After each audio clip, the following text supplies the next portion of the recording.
សួស្តីបងប្អូនថ្ងៃនេះខ្ញុំមកបង្ហាញពីវិធីធ្វើប្រហុកខ្ទិះជាដំបូងយើងចាក់ប្រេងឆាចូលខ្ទះហើយដាក់ម្ទេសឆ្អើរឬគេហៅម្ទេសក្រៀមកូរវាឲ្យឡើងក្រហមហើយចាក់គ្រឿងបុករបស់យើងចូលយើងរំលីងវាឲ្យឡើងក្លិនឈ្ងុយបន្តិចបន្ទាប់មកយើងដាក់ប្រហុកចូលយើងកូរវាឲ្យ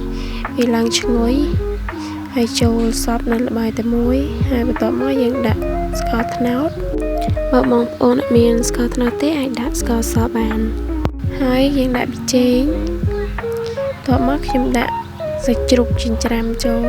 ខ្ញុំដាក់ប្រេងឆារៀងច្រើនព្រោះតែសាច់ជ្រូកខ្ញុំអត់សូវមានខ្លាញ់បងប្អូនក្រោយពីសាច់ជ្រូកយើងឆ្អិនខ្ញុំក៏ដាក់ខ្ទិះចូលរំងាស់វាឲ្យរៀងយូរបន្តិចបើបងប្អូនមានត្រប់ចង្កោមបងប្អូនអាចដាក់បានប៉ុន្តែដោយសារតែខ្ញុំរកទិញអត់បានអញ្ចឹងខ្ញុំអត់បានដាក់ត្រប់ចង្កោមទេបើមានត្រប់ចង្កោមដាក់រូបរាងម្ហូបយើងនឹងកាន់តែស្អាតហើយឈ្ងុយឆ្ងាញ់